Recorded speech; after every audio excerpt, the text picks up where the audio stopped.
So Sedona's deep underground military base, done. The evidence, UAP sightings, witnesses, insiders, and the serious implications for disclosure. As I said, I have a lot to cover now. I'm going to apologize in advance. I think I've got some repetitiveness here in my wording. Don't worry about reading it all. I'm going to go over that. So you don't need to worry if you can't read it from a distance. I do hope you can see the images, and I welcome your feedback later. If I need to still I've been making the images bigger, I may need to do that some more. Okay, so a deep research, pun intended, included in this presentation. In UAP UFO disclosure, what is the logical next step after insider witness testimony, crash retrievals, biologics recovered, psionics, and reverse engineering legacy programs? How about the locations where they hide all these activities? I just was with Jeremiah, one of my research partners. I'm kind of doing this with a team, but the two of us that are the most involved in it is Jeremiah and myself, and his girlfriend Alexandra. So Jeremiah, Alexandra, and myself. And we were just, even just discussing, like, this is the logical next thing. After, as I just said, crash retrievals, biologics, witness testimony, psionics, reverse engineering programs, this is the next step. It's like, where are they hiding this stuff? So we feel like our information addresses that, and then this is Sedona, Arizona's DUM, Deep Underground Military Base, as a case study for just such a location. We're going to present, or I'll present, extensive evidence for the DUM, for Sedona's base, the UAP reverse engineering happening there, the frequent UAP sightings associated with this location, and the strange, what we call amber lights coming and going from there.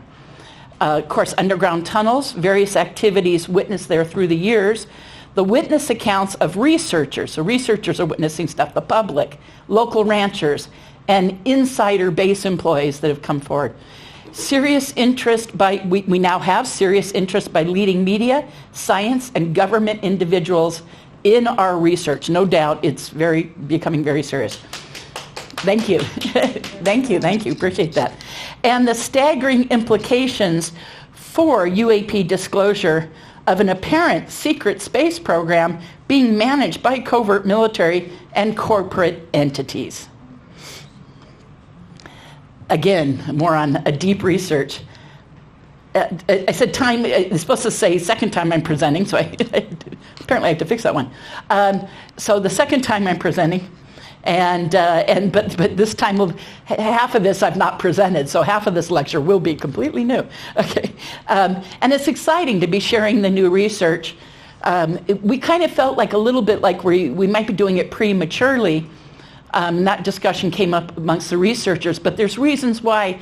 First off, we want to inform people, but I'll get into that as we go, why that is, and I don't want to be repeating myself, so I'll get into that later. The existence of the base in Sedona is nothing new. It's been known that there's a base there. You ask local residents and researchers in the area, and they go, oh, yeah, there's a base.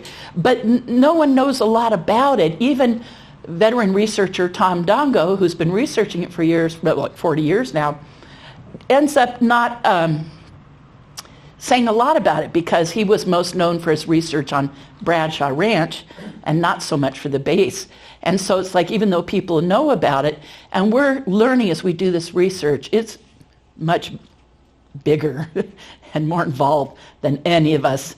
I'm kind of a part of a research team. We're all independent people who've been doing this for years. Tom's been doing it for like 40 years. And we realize we all have different witnesses and evidence and stories. And if we gathered our stuff together, it's a more complete picture. Well, we also realize when we start gathering all our witness accounts and evidence and everything together, it's a much bigger picture than any of us previously realized.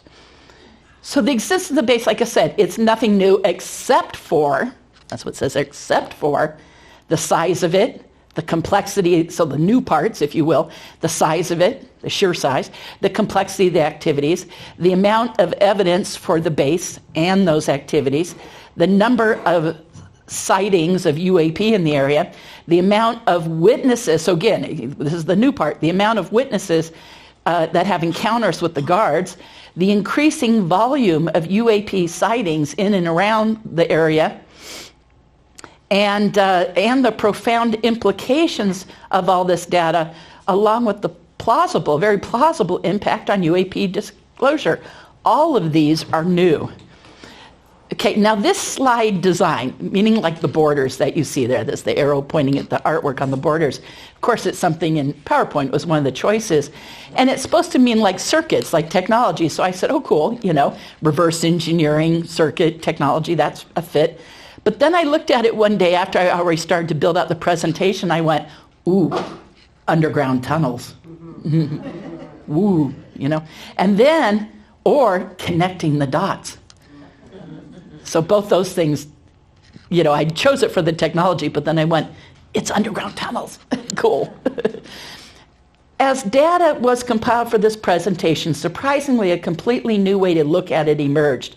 The focus was on the locations involved. This, and Jeremiah found in working on his notes, because we're going to, as we said, present together Contact in the Desert, which I highly recommend going to. It's going to be an amazing event. They're starting to add, if you've been looking at their website for Contact in the Desert, they're starting to add all the speaker information, what every speaker's doing, what the workshops are. And when you actually see it, it's like, wow, And I just gave them my detailed stuff for the detailed explanation of Jeremiah's and my talk. We're doing a lecture and a workshop and the titles and everything. And so, so when you start to see that stuff added to the website, it's like, whoa, people are doing some really, really cool things. So I'm very excited and very honored to be a part of it. And thank you, Karen, by the way, for having me here. I'm honored to come back and speak for you guys, on a totally different subject matter. Last time was about my own personal abduction story, and this time something completely different. So Jeremiah, and we were just discussing, and I said, I don't know about you, when I started to compile the data, it was all about the different locations. This base is spread out like 10 miles this way, 20 miles that way, 20 miles, and it's this big sprawling complex, and I'm like, all the things that people are experiencing are per each separate location, and it's the way it divided out that way. And he ended up telling me, yes, he ended up finding the same thing, compiling his notes. It was so much regarded the locations. And I originally had an idea for the outline for this talk that was not to list it out by locations, but that just started to happen. So later you'll see, I ended up doing that. A lot of it is the same things happening at each different location, but it's a lot of different things as far as the locations, meaning like the canyons. So all the activities regarding the base were associated with various locations, Sedona's canyons. This discovery speaks to the base's sheer size and complexity. A growing research team, I already kind of said we all came together to share our information. There's members and contributors. So the primary researchers are myself, Jeremiah Hortzman, Alexander Caldwell, Tom Dongo, who I call the OG of Sedona research, and a gentleman I'll say mystery man, because there's someone in media that I'm not allowed to be coming forward with yet. But but mystery man. If any of you already know, a few handful in here do. Okay, contributing researchers, my friend Jim Pope, Josh Gray, attorney Daniel Sheen, Todd Chapman, Michael Schratt, very famous for his drawings and artwork in ufology and his work on underground base and the technology development. Film producer Ron James, Jürgen Hess, who many of you might know as Hoodoo Tall. Didn't he just speak for you, Karen? Yeah, he's coming in June. Oh, he's coming in June. Okay, well that'll be wonderful. Now, he's not so much doing the underground base parties, more about Bradshaw Ranch and the Bigfoot stuff there, but he did help with his research, and so he is a contributor. Jeff Perry, another local guy. Dr. Richard Sauter, very famous for his work in underground bases. Stuff in his book gets cited in this. And now, Linda Moulton Howe. So I called Richard Sauter the OG of underground base research, and Linda Moulton Howe the OG of whistleblower accounts. And I tell you, man, she has a whistleblower that came forward working at this base, and he talked about a particular set of a little technology thing that he installed on the surface way back in one of the canyons, and just maybe 2 months ago now, Jeremiah, or maybe even a month ago, Jeremiah went back and found that very thing that he talked about. And so I'm now playing phone tag with Linda to say, we found it. And he went there, and we have pictures, and she'll die to know that, because, I said, yeah. And actually Jeremiah had a little bit of harassment when he went back there. He got injured. So that's unfortunate, but I'll get more into that. Okay, so now, as I say, we have mainstream media affiliation. We have serious science and academia interest in what we're doing and talking about doing an investigation. We have congressional involvement. I actually am talking directly to a congressman. And insider and whistleblower interest in what we're doing. And Jeremiah keeps going on coast to coast. Well, we both have about this, but he's gone on a few more times than me. And every time he does, these people follow the woodwork and contact him. So, okay, now this is just a couple team pictures. That's me, Alexandra, and Tom Dongo behind me, and sitting at a dinner table. We're in Jerome at a restaurant, and that's radio host Connie Willis, who hosts, Fridays often on Coast to Coast, and has her own popular radio show, and she came into town, so we're having dinner with her. There's Jeremiah and I on the right. I love that picture. I wish it was clearer, but it was really fun. That was taken last year at Contact in the Desert, but that's Jeremiah and I. On the bottom left, Tom Dongo, because he needed a better picture of him, and then Tom's written a number of books, but that's Mysterious Sedona and Merging Dimensions, specifically about Sedona and the Bradshaw Ranch. He's written many, many more, but that's... And then we have Dr. Richard Sauter, and then his two books below. He's written many, many more. He's like Tom, but these are two well-known ones about underground bases, both of those. And then attorney Daniel Sheehan, there on the right. I love that picture, Dan. And then this was an insider. For instance, after Jeremiah went on coast, so I'll read this real quick. So this is the typical thing of somebody contacting him. Now this guy says, don't use my name, but this is what I'm saying by interest from insiders. It says, hey, Jeremiah blank from Panama City, Florida. Here, I might be able to help you. Let me put it this way. There are going to be many ways I'm not going to be able to communicate what I'd like to tell you. Hopefully, I'll be able to find a way to give you some information related to what you've been talking about tonight on Coast to Coast. Keep up the good work, humbly, blank. And another thing he just said, I just wanted you to know that what you were reporting last night was right on track, i.e., you're right over the target. Hopefully, we'll get disclosure soon, my friend. The general public is going to be shocked. I agree with you. However, the time has come. I agree we are ready to move into the new age of mankind. Congratulations. I commend you for your bravery. Good luck with your research. Be careful. Blank. But that's just one of many that have contacted him. But that person texted him, and when he forwarded that to me, I said, good, I can use that.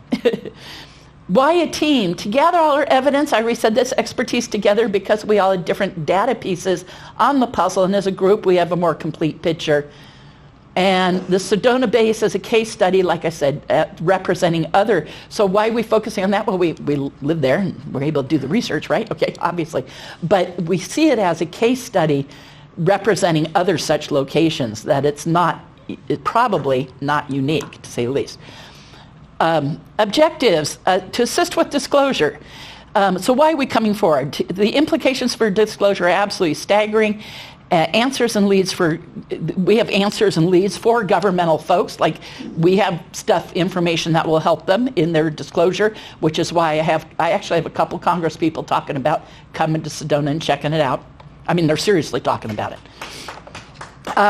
Answers and leads for the science community, absolutely. and understanding what's next in the legacy programs. Or, well, it's obviously been existing for a long time, but it helps everyone understand the complexity and the depth of these, what they call the legacy programs. So, and then, emphasizing crash retrievals, psionic summoning, reverse engineering of technology, and now where are they doing these programs and where are they hiding the data? Why lecture about it prematurely? Well, we're recruiting witnesses. So that was one thing. We said we need to get out there because the only way people are going to know to come forward to us, and whistleblowers and whatnot, is if we're out there presenting it. So recruiting witnesses. We're requesting insiders. I already just kind of said that. We're requesting evidence from people. If you've been to Sedona and seen the guards, seen one of the tunnel entrances, had harassment or surveillance, had sightings out in our canyons, this kind of thing. We're requesting evidence. We're educating ufology. Obviously, I'm here to educate you that this is going on. And of course, with that, educating the public. So that's why we're kind of, out there early. Why I say early? Because the research is ongoing. And we don't have conclusions about a lot of things. But because we're trying to accomplish what I just said, it's like at this time we said, well, now we kind of need to go public to move it forward. Why a dumb in Sedona? Well, like they say in real estate, location, location, location. And then I said evidence, because I've always said that in the UFO field, it's all about the evidence. Evidence, evidence, evidence. But as far as why is this in Sedona? Well, location, location, location. It's a UFO hotspot. Always has been. The ETs are here in Sedona, clearly. So why'd they put it there? Well, because the ETs were there. How's that sound? That's probably reason number one. It's a vortex and portal location. Duh. Okay. If you know anything about Sedona, you know that. Linda Moulton Howe's talking about now collapsing magnetic fields, and that often they have these installations where collapsing magnetic fields are, and that they're test flying craft in those areas, and that an insider who worked at this base talked about that with her, and we were saying, well, it's the portal and it's the increased magnetic field, and that they're using that. And when I hear her talk about this, it makes perfect sense. So Jeremiah and both felt like, wait a second, this is what's going on. So, so I give her credit, and I'm just starting to learn about her talking about that. Again, we're playing phone tag, so I need to touch base with her. She doesn't know yet that we went out and found this building, which isn't really a building. It's like a little brick hut thing with a bunch of electronics in it. But it's out back in a canyon that takes you hours to hike, 10 hours to even hike back to where this thing is. It's so obscure. And yet, Jeremiah went and found it. The paranormal activity, that's another reason. So why in Sedona? Huge amount of paranormal activity. It seems like the perfect place for them to have. And then it's surrounded, much like 51 and S4 in Nevada or Dugway in Utah. They're surrounded by these mountain areas. They're very out in the middle of nowhere. This is surrounded by hills in the area, out where the majority of this is. I'm like, it's perfect. Okay. And then Richard Sauter, in one of his books, had a report on a Freedom of Information Act, FOIA request, saying that, long story short, there's a Department of Energy document in his books that the Department of Energy was doing a survey to pick 12 more places where they were going to build these deep underground installations throughout the U.S. 3 of them were in Arizona. And Karen, I'm going to find out if one's near here, because of stuff I know you guys are seeing. But there are 3. But one of them, and in the Department of Energy document, actually gives the coordinates and names where and how many miles outside of Flagstaff and Williamson, blah, blah, blah. It's the Sedona base. You guys, we have a Department of Energy document naming the location, and the document is from 1974. So 1974, they said, we're going to build another installation, and this one said this one, and it didn't name Sedona, but when it mentioned where, it's clearly there. And they said over 5,000 feet in depth. Actually, I think the wording was over 4,000 feet in depth. and in Coconino County, which is where, et cetera, et cetera. And where it borders with Yavapai County. I mean, it names that, and you go, it's clearly it. Like when you look at Google Earth, you go, oh, clearly it. Okay, now I'm not going to take the time to read all this. This is from Richard's book, but the highlighted part is Arizona has the largest amounts of entrances to these undergrounds. So that's per Richard Sauter back when he wrote, when did he write that? 25, 30 years ago. And he's answering the question, where are these bases? Where are the entrances? And he says, where? Everywhere. They crisscross the world, endless subterranean highway like a freeway. But then he goes on and it actually names, Sedona as a significant location. I mean, not Sedona, I'm sorry, Arizona as significant.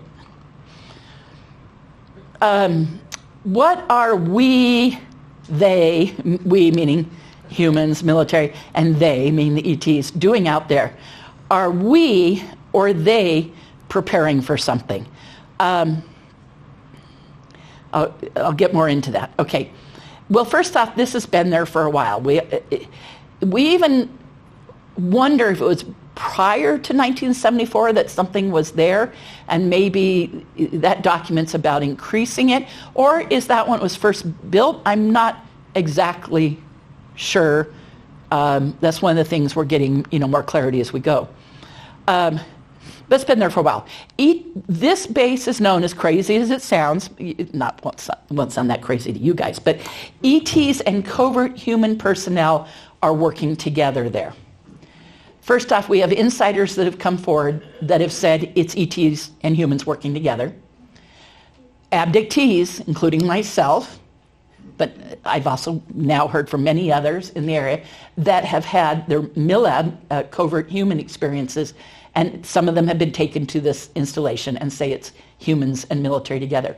Ranchers in the area, a lot of ranchers out in the surrounding area, have said they've had military personnel, ETs, and ETs on their property separately and together, military and ETs at the same time, including the Bradshaw family over the years. Jeremiah's been interviewing more of the Bradshaw family members and finding that it was not uncommon for them to see ET and military together. So you go, okay. So why the huge increase in activity? I'll get more into this later, but because it's in here and I don't want to duplicate myself, but there's an increase in activity, an increase in sightings, an increase in people coming across the guards and seeing military convoys and multiple military vehicles going back in the canyons, and people follow them and say they go back in a box canyon and disappear. So it's clearly an entrance or something that they're going in. I mean, multiple. We now have multiple locations. Okay, so why the huge increase in activity with the base? There's helicopters securing airspace every night. On my tour, we're seeing this stuff come and go, fly from the base. I'm going to show you some footage. And we're seeing a lot of military helicopters come in over the canyons. I mean, I've been doing my tours for 14 years to reach, I'm at 1,971. I stepped out of the room to get a drink for a second, and I'm sure Karen probably said something about it.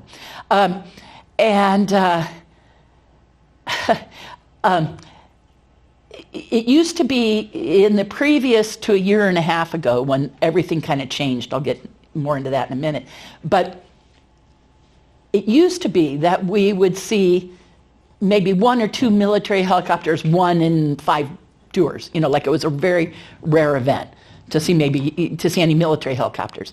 And starting a year and a half ago, we started to notice that we were getting a lot of them, and they're swarming out over these hills and canyons where this is. And now it is not unusual on a given night. I'll stop. We're seeing a bunch out there, and I'll get more into those in just a minute. But we'll see them swarm in, and it's not unusual to count over 30 at a time in the area. And so what are they doing? They're securing the airspace. I've had a lot of pilots, military pilots, and military helicopter pilots now on my tour. And when they see it, they're quick to point out patterns to me. I mean, what do I know? But when I have these qualified experts, and they're pointing out the patterns, and they say that they're securing airspace. They're making sure no one uninvited is coming into the area. And the other thing is, I'll get more into this too, I now know from a couple experts that have come out starting at the end of last year and this year that they're flying in night vision mode. They have a restricted lighting on the helicopters, and that they're using the night vision. I'll have a picture of that in just a minute to fly them. Why the huge increase in UAP sightings in the area? It's just jumped up significantly, and I don't necessarily have the answer. Although it does seem to be associated with the activity at the base. And then people always ask me, is it us? Or is it them? When people ask me, my response is, good question. Okay? Now, I tell my clients every night, I can't tell you who built them and who's flying them. So, in other words, is it ET craft built by ETs, being flown by ETs? Well, since this base has ETs and humans working together, and the whole area is known, even going back thousands of years to the Native Americans, I'm going to get more into that, for being constant UFO activity in Sedona, so it stands to reason it's them. But because it's the base, which has extensive reverse engineering going on at it, we've had insiders come forward and people having sightings in the area, predominantly, I mean, every kind of craft has seen the area, but coming and going from the base, predominantly black triangles, and then to a slightly lesser degree, but almost as predominant as discs. And then an insider came forward, specifically said there was a reverse engineering program and some disk technology. But again, we're seeing so many triangles come and go from there, like a lot, a lot. So is it us or is it them? Are we doing reverse engineering, so therefore some of it us? Yeah, okay. Is it ETs coming and going? Because obviously that would be happening too, yeah. So I think the simple answer and the honest answer is to say it's both. Now, how much of one or the other, I don't know, because I tell people they're seeing the same thing I am. But it's obviously both. Researcher Bob McGuire, you guys probably have heard of Science Bob. Very good friend. One day I'm on the phone and he said, Melinda, give me a real conservative number. How many are you seeing on a given night? Like if you had to narrow it down to the hour of when you see the most stuff. Like that hour when it's peaking, coming and going from the base, flying over the base or coming and going from that area. Give me a conservative number on an average night, how many you're seeing. And I said, and this was a phone call, and I said, conservatively? He goes, yeah, conservatively. I said, conservatively 50 to 100 craft. And his response was, Melinda, if any of it's ours, anything over 20 would mean we have an armada and we're planning on something. And a long pause on the phone, and my response to Bob was, then we have an armada. I said, Bob? He goes, yeah. And I go, then we have an armada and we're planning on something. Is there, the best insider accounts of reverse engineered craft are that we have a handful of functioning things, and could we have 50 to 100 flying every night in and out of the base behind Sedona? I can't say, no, I doubt that. I doubt that seriously. I still think because the high strangeness of what we're seeing, the way these craft operate, that it's still mostly NHI, non-human intelligence, or ET. Okay, since it's 50 plus every night, it smacks of being a colossal training exercise. It does seem that maybe we're learning to fly stuff. Maybe the ETs are training us. I'm just throwing this out there. I've had a lot of highly qualified individuals come out, point out patterns to me, and they say it looks like kind of a training exercise. I say, God only knows. And is it us, them, or both? Either way, it's a hell of a lot of craft. And I just saw this online. Isn't that cute? Don't worry, it's one of ours.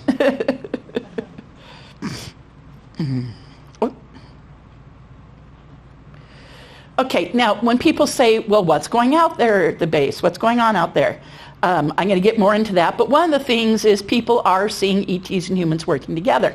Now, some of you may recognize this slide is kind of reborrowed from my presentation I've done previous for you, because these were three well-known artists in the field, the late Mark McCandlish, Cassara Dennett, and David Chase, who did drawings for me of some of my, some ETs I've seen in my own experiences. But guess what's being reported in these underground bases? These three types of beings. And in this base particularly, mostly grays are seen, a variety of grays, tall, thin, elder ones, and short, stocky ones, working there. But I'm getting a few accounts, and so is Jeremiah, of mantis beings. And then it is well known that reptilians are often seen at these bases, so I'm not going to be surprised if we start to get more accounts regarding that with this base. But, again, they're seen other places. So the two drawings on the left match two of the types seen at Sedona's Dome, and then, like I said, reptilians are often seen at these bases. What is this base for? Well, I'm going to read through all this stuff really quick. So they're hiding a legacy program, okay. Reverse engineering triangles and discs, I already said that. Aerospace projects of advanced technology. ETs and covert ops, from witness accounts, local ranchers seeing both on the property, I already said that. MILABs, the MIO for military, AB for abduction, the covert abduction experiences that some abductees get targeted by human agencies. My own experiences, plus many other abductees being taken there. Psi development and testing. First off, the abductees who get taken to the space say they're being tested for psi, things like remote viewing, psychokinesis, moving matter with your mind. Are they able to fly or control a ship? So this is coming up. It's true to myself and some friends who were taken there, but I'm getting it from other accounts. So that seems to be going on there. And then I said anything worth hiding and requiring extreme security measures. So, it's open to all sorts of possibilities. The picture at the top is the famous flux liner picture by the research of Mark McCandlish, and that was seen in possession of Lockheed Martin out in Palmdale, where a friend of Mark's saw that and drew that, a guy with a technical background, in like an air show. If that's a detailed story, but that's it. But Lockheed Martin will come up again because Lockheed Martin has a direct involvement with the base in Sedona. At least we have a lot of various pieces of evidence that certainly point to that. And then the other picture is an EEG brain scan device similar to what myself and my friends, when we were tested for psi at the base, they had this cap on with the wires just like this, and were monitoring our brain waves during our testing. Us and a lot of other abductees. It was a large mass abduction with many people. Okay. UFO, UAP sightings. So my tours, obviously I've been doing it over 14 years, 1,970 successful tours. We've seen 70 fully what I call structured craft. Structured craft is hitting, oops, sorry, not my phone, but hard edges. When you get the hard edges on something, you're seeing the structure. I usually tell my clients don't expect that, but we have seen it on a total of 48 tours, equaling, and it's a conservative number to say 70 different fully structured craft. Again, that's where you see all the hard edges. In other words, very, very close. It's usually very close or really big, and it's usually both. Obviously, seeing lots of planes, helicopters, drones, and satellites.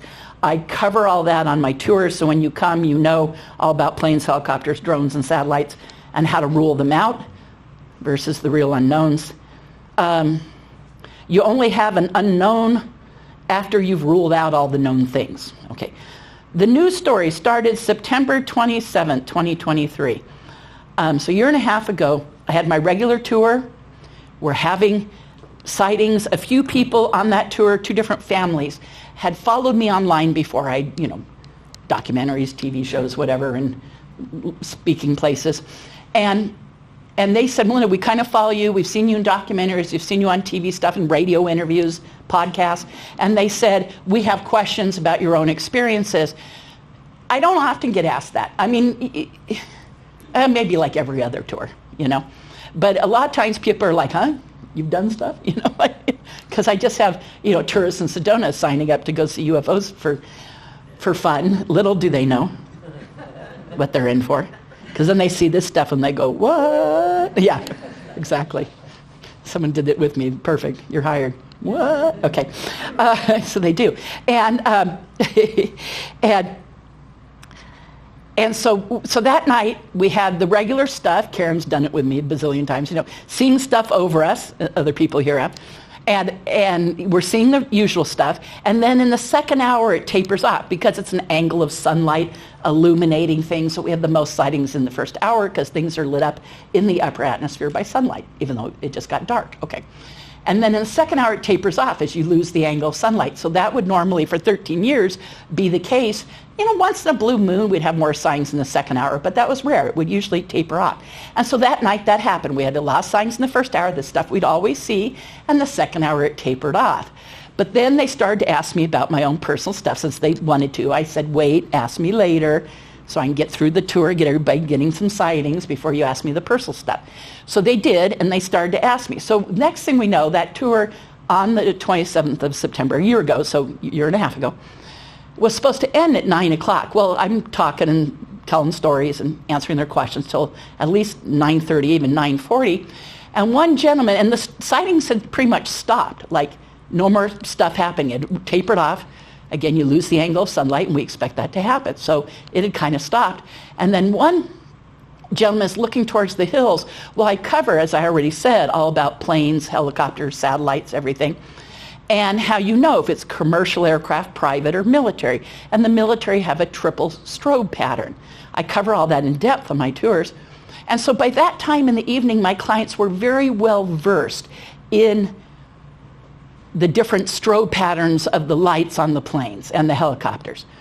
And so one gentleman looking towards the hills says, Melinda, there's a lot of military out over these hills. Now, first, back then, a year and a half ago, we weren't sure how much was military jets and helicopters.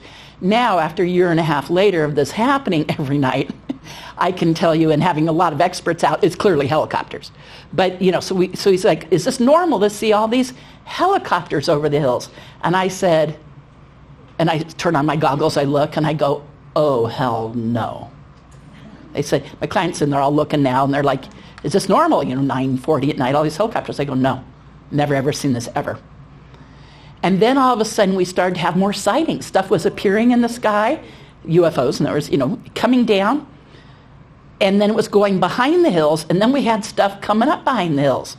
And my clients are like, is this normal for all these extra sightings to happen an hour later, and have a bunch more? And I went, oh, hell no, like never seen this.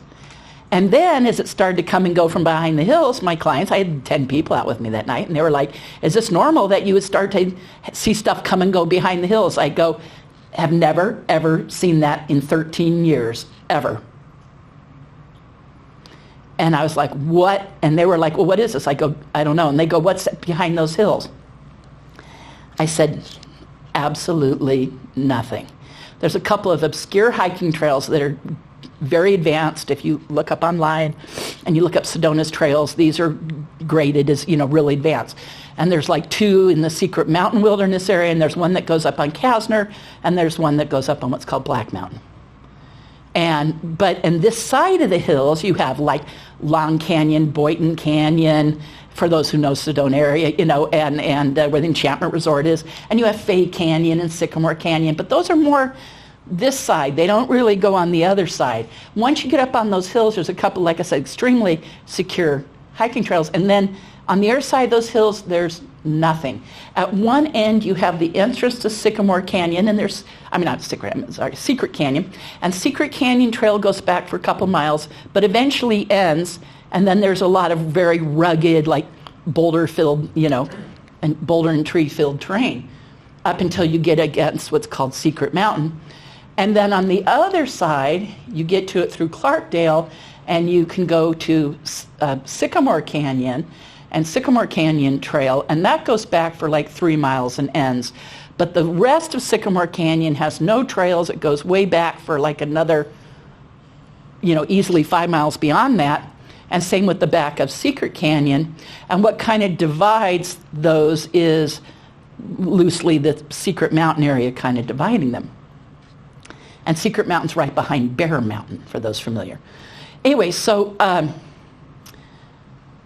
there's nothing back there. You can look on Google Earth. There's no structures. There's no roads. There's not even a dirt road. There's no trails.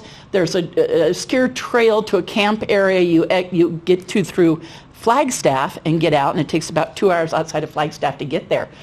But even that's like 15 miles back. So there's roughly, behind those, there's nothing back there. And if you add the back of both canyons up, you're talking a distance of at least 7, maybe 10 miles. And the closest civilization is 23 miles back is Belmont. When you travel on the 40 freeway between Flagstaff and Williams, right in the middle is a little postage stamp town called Belmont that if you blinked, you'd miss, because it's like, was it McDonald's, a truck stop, and a Days Inn, I think, and that's it. It's like nothing there. And that's 23 miles back. And there's a scattering of ranches out into the wilderness, but it's conservatively 7 by 15 miles, if not more, of nothing. Wild, rugged mountain terrain. And then you have Sycamore Canyon, Secret Canyon, and a little lesser known one behind those called, no joke, Government Canyon. You guys, when you hide an underground base in a place called Government Canyon and Secret Canyon, I think you call that hiding in plain sight. Somebody had a sense of humor. And I want to check with the county and say, when were those named? Like, how long did they officially have those names? Was it after 74 or before? Okay. But Secret Canyon and Government Canyon, no joke. Okay, no joke. I mean, there was once a fire back there years ago, and I had researched to say, where's that fire burning? And anyways, I had to do a little digging. That's when I learned of Government Canyon. I go, are you kidding me? It's actually named that. Okay, the helicopters. Well, what are they doing? I already said securing airspace. Why are they there? Okay, military experts say that they're flying in night vision mode. Oh, this is a sighting I had on my tour one night of 2 black triangles. This was many years ago before I was doing so much active research in the underground base.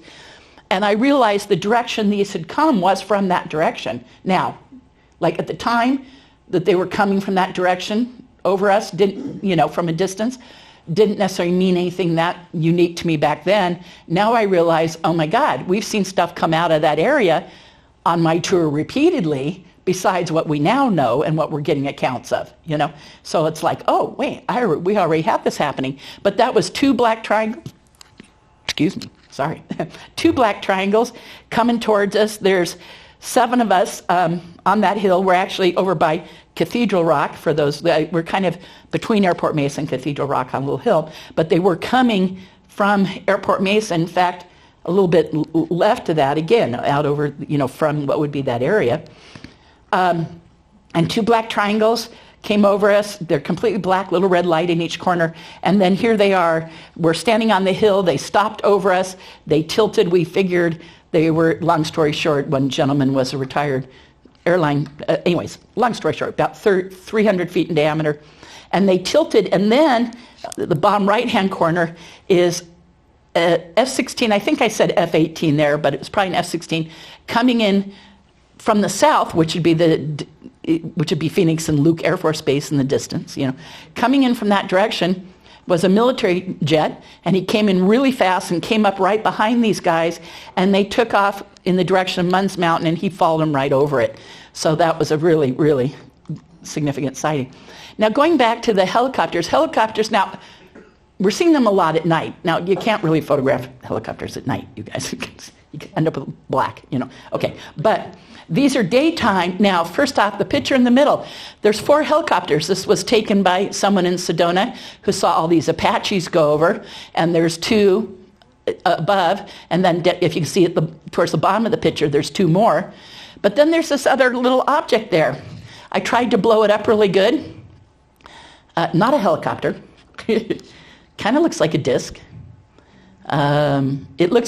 The original picture, it looks even more so. Of course, it gets all pixelated trying to blow something up really big, but I tried to really blow it, But anyway, so you go, okay, that's not one. Now, the top right picture, going out to the canyons. Jeremy, I'm not as avid as a hiker, say the least. Okay. I do some, and I have done in my time of being in Sedona. But Jeremiah and Alexander go out and do these long investigations. I mean, they go on hikes. One of them, for instance, it's 6 miles straight uphill, one way, and 6 miles back down. You know, they do these very difficult ones. But they go out and check out this stuff, thankfully, so I'm glad that they're doing that. I have done a little bit with them, and I will do more. But one of those days, they had a Apache come, hover over them, like checking them out, flew away, 10 minutes later comes back, hovers over him again, flew away, 10 minutes later comes back again, hovers over him. And clearly the military were like, what are you guys doing here? Like, so that's a picture that he took, okay? And that's it again on the bottom. So that's actually 2 pictures from the same event. They've had this happen now repeatedly, that they've had that happen and had the harassment with the helicopters. Now, a client of mine on my tour used to be the captain of a unit in the military that flew helicopters and specialized in taking supplies into war areas like in the Middle East, Iran, Iraq, Afghanistan. She apparently did this, you know, whatever your full extended amount of time is, 12 years? Someone in your military can tell me. But she did it for that whole time. She was the captain of a unit, and she says, we specialized in flying in night vision mode, and we were specifically in enemy areas taking in supplies. And so she sent me a bunch of specs and pictures. She said, these are the very helmets we wore, just like this with the goggles. What they were flying were these, for the most part. I guess those,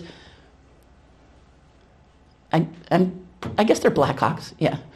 And anyways, and so she sent me this. And when I think of these swarms of, now, people in Clarkdale are seeing in the early evening, I've interviewed quite a few now, and I have some friends that live in the area, and they say Blackhawks and Apaches will come in the early evening, flying low over Clarkdale way back and going into Sycamore Canyon from that angle. So, now she sent me this picture, but I'm like, I keep imagining when we see swarms of these things, this is like what they must look like, you know? And then the picture on the right was another Sedona image of a Blackhawk, and then up in the sky is something else, another one of those pictures. And then this is some text she sent me from some of the specs used on various parts of the helicopter. NVIS, so that night vision something systems, I don't know what the I stands for. Night vision compatible lights can be found on the helicopter's landing lights, navigation lights, strobe lights, and even internal cockpit lighting. She said, Melinda, and I've had other people now say, this was at the end of last year, I want to say October or November that she was telling me this, but now I've had someone else come, long story short, say that these helicopters are all flying in night vision mode with restricted lighting. And I said, well, why would they be doing that? I kind of logically knew, but I still had to ask, and she was explaining to all the people on the tour that night. She said, so the local cities don't see them. So when you're in Sedona and Cottonwood and Clarkdale, Flagstaff and Williams and whatever, you know, Drake, Paulden, you know, whatever, you're not seeing all these helicopters come in and swarm the area at night. And I said, well, why are we able to see so many? She grabbed her husband, the night vision goggles that we use on my tour, her pair and her husband's pair, and she held them up and said, because you're looking with these. She said, they're flying with these. You're seeing all of them with these. I went, oh my God. And then I used to say, I thought some of them that we could see with our eyes were closer and the dimmer ones were further away. She said, no, Melinda, these are all within a 5-mile range of each other. They're not. They're actually closer than you realize. Okay, the amber light sightings. I said we cover how do you know it's planes, drones, satellites, but one of the things later is, well, at any time, even my previous tours, we would get what we call amber light. That means anything gold, orange, or red. I've taken out many physicists and plasma physicists on my tour. It was a handful of plasma physicists who gave me the most amount of detail. And they say in the lab, they create a highly charged energy field, so massively charged it ionizes the air. That ionization is called amber light, and you get either like gold, orange, or red. long story short. So what that means, though, is something I used to always say on the tour. It meant it was bleeding a huge amount of energy, because they said, the plasma physicists on my tour were saying, it means the craft is bleeding a huge energy field, that you're getting ionization of the air. So that's what the amber light is. It's ionization of the air. And so that's well known in the history of MUFON and other research organizations. It's literally like 80% of all sightings reported are amber light, okay? So that's why that's common. You're seeing ionization of the air. But what it also means is, I'm going to quote engineers and physicists on my tour, they say it would be an obscene amount of power. That's an exact quote, and I've heard extreme and the word obscene amount of power to be ionized in the air, that at any distance away it would be bright enough for you to see. Not only that, but a lot of times these craft do what we call a power-up. They get really bright right before they disappear. Now, there's no magic or anything to that. It's just purely logical. They get brighter, and then they're increasing their energy, whatever, and a stronger field effect or plasma field around them, and they either wink out and disappear, or they go dimmer, dimmer, dimmer, dimmer, and disappear. We see that many times a night. So this later stuff at night, why are we seeing it? If we don't have an angle of sunlight to illuminate them, it's because they're self-luminous. And the way that they're self-luminous is they have ionized air around them. Okay. I think that's the quickest explanation I've ever done on that, Karen. I used to say it every night, but I get better about doing it quickly. Okay.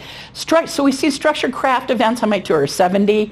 I already said that. And then there's other witness accounts of structured craft in the area. Jeremiah and Alexander, one of the nights we had a tour, they were in the distance. They were out at Bradshaw, and I didn't know it. I heard from them the next day to find out they were out at Bradshaw Ranch. We saw a giant amber light come up. We saw many amber lights coming up behind Kasner. One starts to come towards us, stops, and at arm's length, it's about an inch in size. And I tell my clients, if that continues to come towards us, we're going to get structured craft, because that's often what it looks like on approach, big amber light. And until it gets right over you, and then you see the hard edges, and you're getting, the whole craft, a triangle or cylinder, disc or a boomerang. We've seen all these various shapes on my tours, and many others.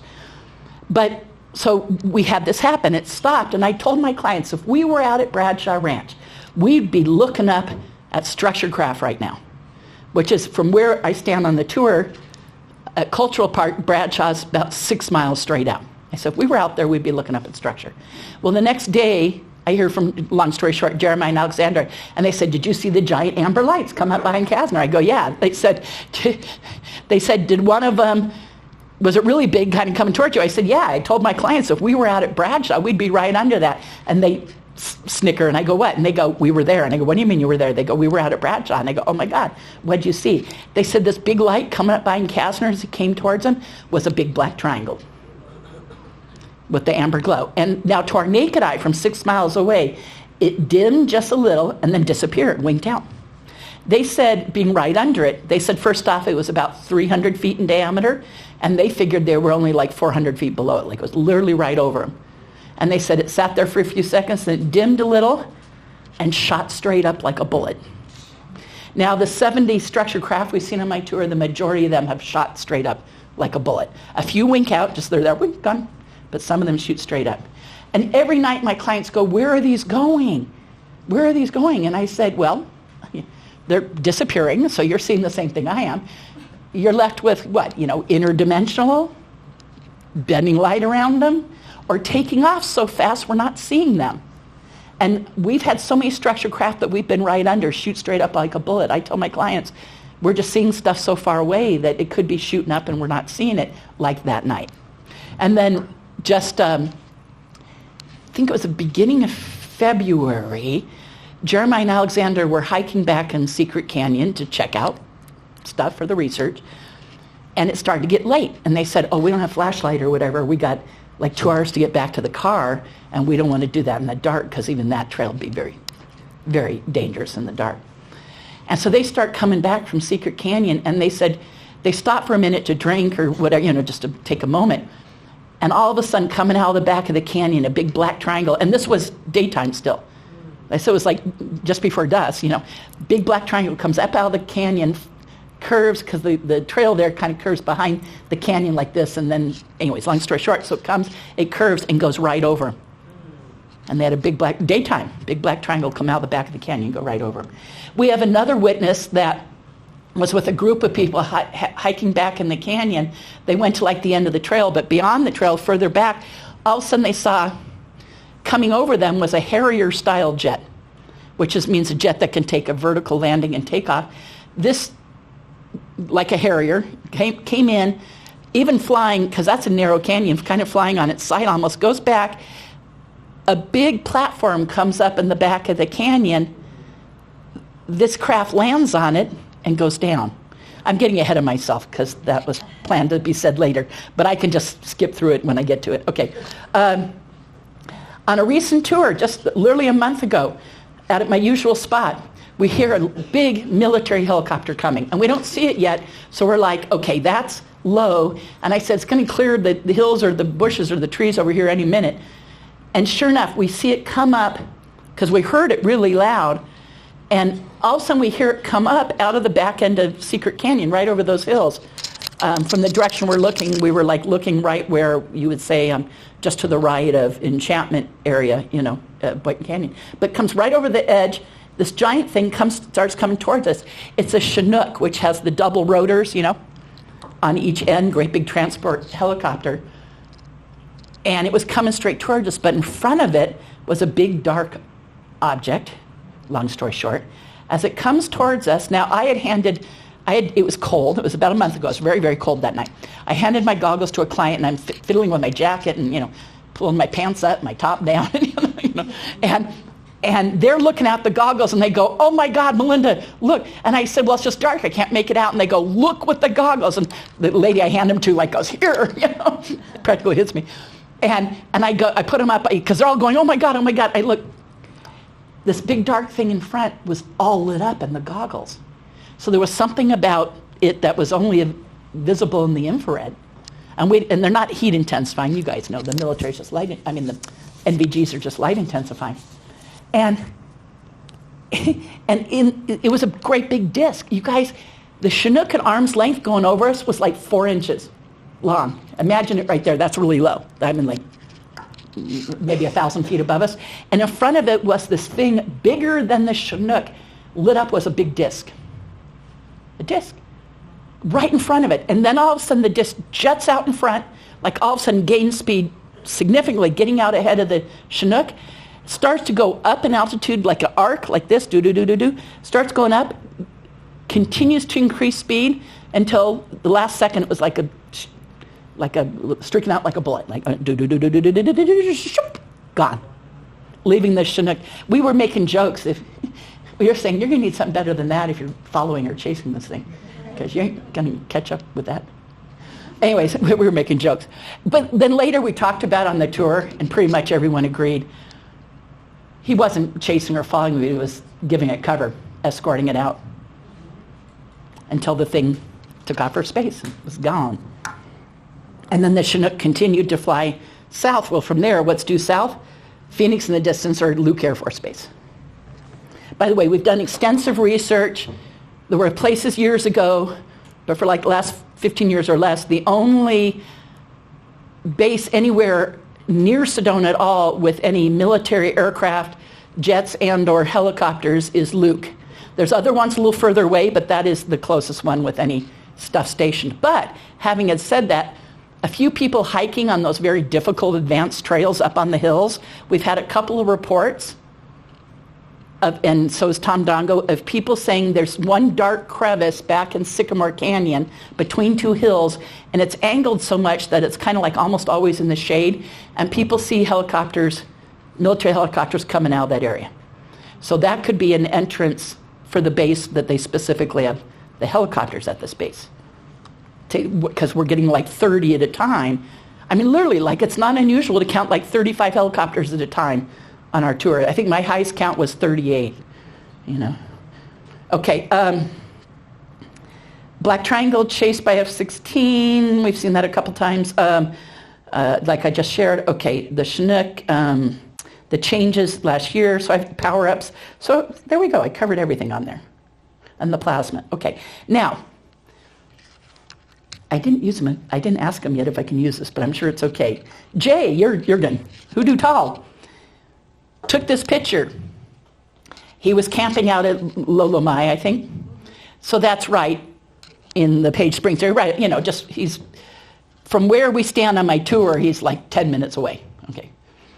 And he often photographs. He had a time delay, 30-second or 20-second delay on his camera. And he was getting big amber lights and power-ups. So he has the time delays taking a photo. Right when one does a power-up, giant amber light moving through the sky, suddenly goes, gets really bright. He just happened to take a picture right at the right moment. That picture on the left is the picture he took.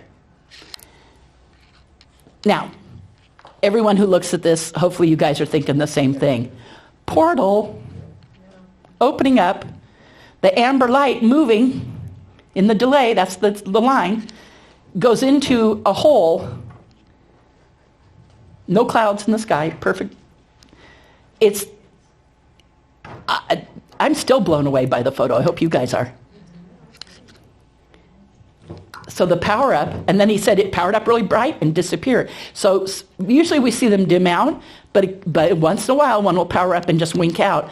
This was a power up, wink out, so he caught it jumping, going interdimensional, whatever you know. I don't know what verbiage to call it. Okay, now, to the right, whole area has been known as a UFO hotspot forever. This is a picture someone took of two different triples, meaning three things flying in unison, clearly circled there. And we have many, many pictures that Jeremiah's took of going back in the canyons. There's so many. We have so many Native American cliff dwellings. Are we? It's break time. Oh, break time. Okay, perfect timing. So bottom right is Native American artwork.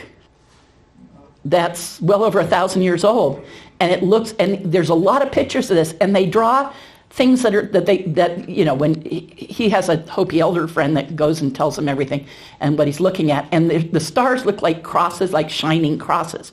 So that's stars. So these aren't drawing stars. This is something else, and yet around these are these shining cross things. And yet there's these other things there. And so, it's a little bit of an interpretation, but gosh, it sure looks like the same thing. And we have a lot of pictures of it. Okay, so with that, we'll take a break. I have lots more, so please come back. I'm going to speed it up because I'm still taking too long. Thank you.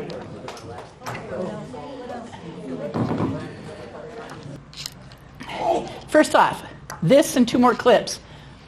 Taken with cell phone, where the phone is in a holder looking through the lens of the night vision. The width of it and why these are narrow is the width of the cell phone screen. So I was limited to that. And I extended them to make them as big as they could, top to bottom in the slide. So I kept enlarging so it would fill top to bottom. But that is the width of the cell phone screen. So that if I stretch it out sideways, it would be stretched out. That wouldn't work. Okay, so amber light sightings. So first off, these three video clips was on a sighting tour April 28, 2024, taken at approximately 1 in the morning. It was more like 1:30 on the 29th, so technically 1:30 in the morning on the 29th. I'll point out real quick, you won't see satellites at that time. It's impossible. You're fully in the Earth's shadow. You'll only see satellites within a certain amount of hours after sunset and hours before sunrise. So there's a 4-hour window where it's like literally impossible because there's no angle of sunlight to light them up. Satellites have no lighting on them. The only reason you ever see them is they're lit up in some sunlight, okay? They're metal reflecting sunlight. And so that's why there's that window. So, and I've done extensive research to make sure I'm very clear about that. And I take out people who work with satellites for a living on the tour, and I have a friend that owns a significant satellite company, long story short. So, can you tell us that window that's in the shadow?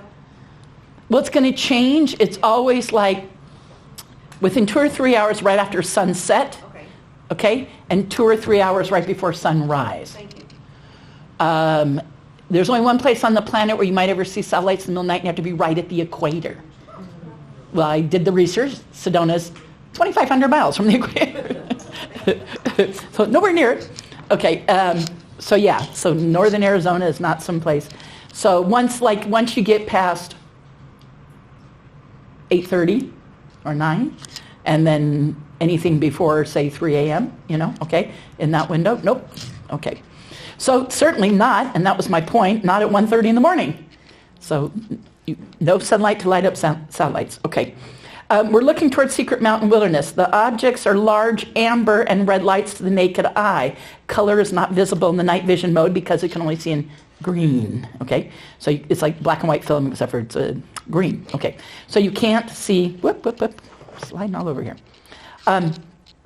So everything's green, but just know to the naked eye, these were orange and red. In fact, now I don't have the sound on, but I do have clients in the background going, that one's red, oh my God, it's red, it's red. Unfortunately, we don't have that sound. So, but that's all, it's just their excitement and they're saying the colors.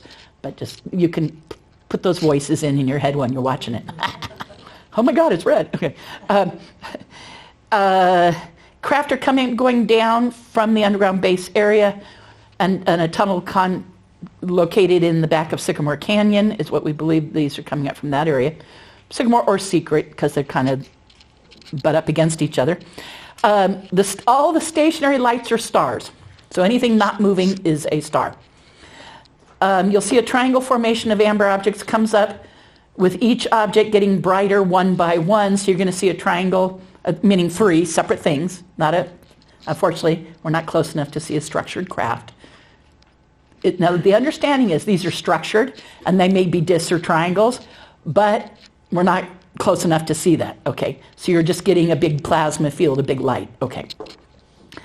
But a triangle formation of lights comes up, one getting brighter one at a time, powering up, 1, 1, 1, and then the first one that powers up then dims, and the second ones, they go bright, bright, bright, and they also go dim, dim, dim, okay? 2 double formations of objects, one set coming up, 2 doubles, 2 things moving together, and another one comes down and goes behind the mountain. There's a large glowing object, crests over the hill, goes back down. Well, you guys, something that comes up and goes back down, you call that a right angle turn. Obviously, another thing satellites don't do, but clearly something makes a turn. Let me see what else. 2 objects with fast triple blinking lights. Oh, okay.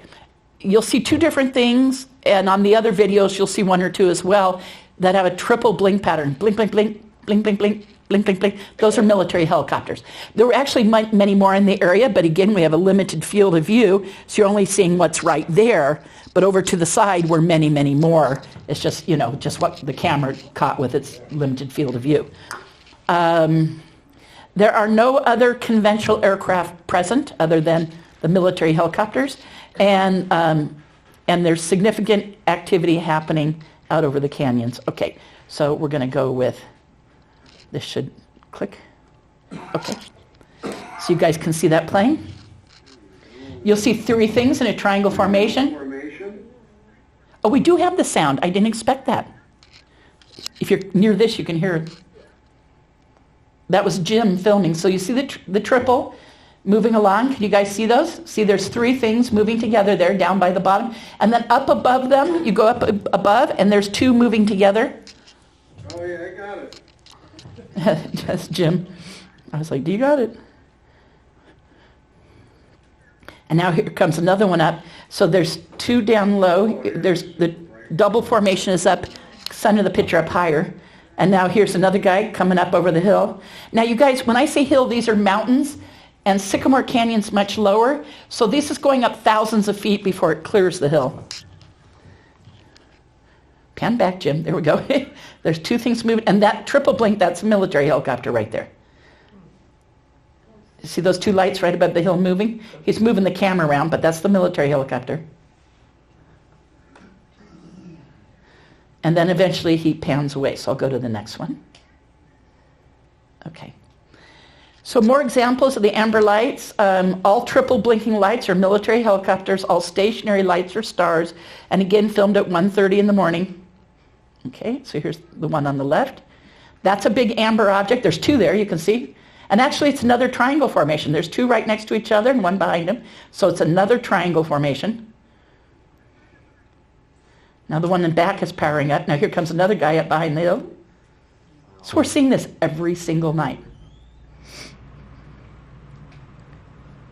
That guy goes back down. I think there's going to be some more. You can hear Jim. That's my friend filming.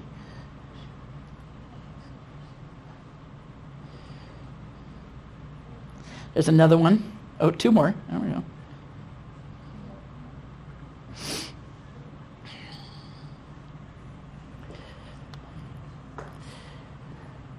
About to go the other one. I think it's about to end.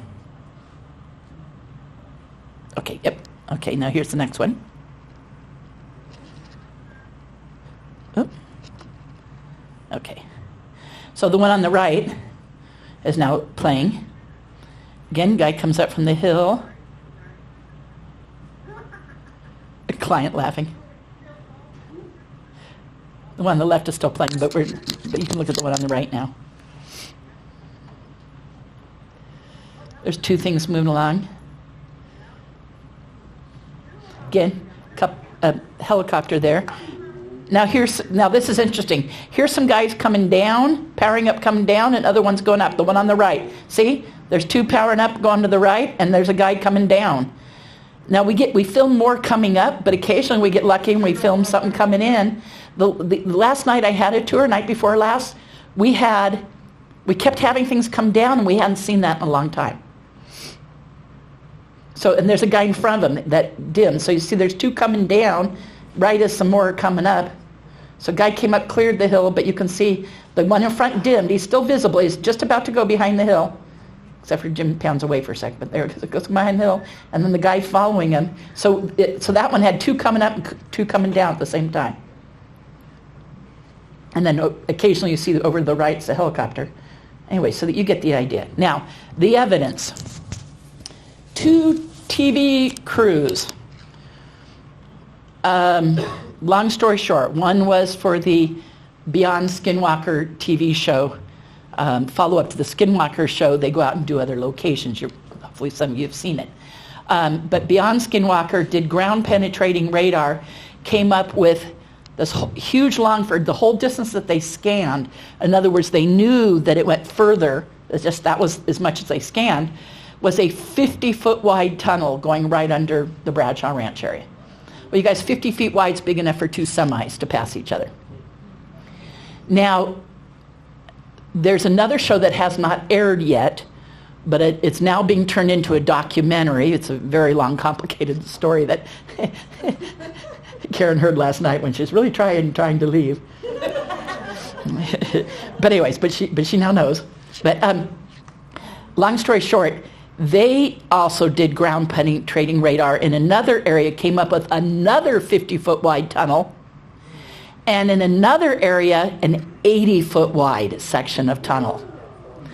And then they had some equipment, I'm not sure what, but besides the ground penetrating radar, they had some equipment that detected metal used in the construction, and they said there were many of these large 3-foot wide metal beams in the construction. And when I wasn't with them doing that scanning, but Jeremiah was, and when he said the way they described the beams, they sound like I-beams, but 3-foot wide, huge metal beams in the construction, the 80-foot wide sections, so serious construction to it. And those are both near Bradshaw, right near that area. So obviously huge underground tunnel system.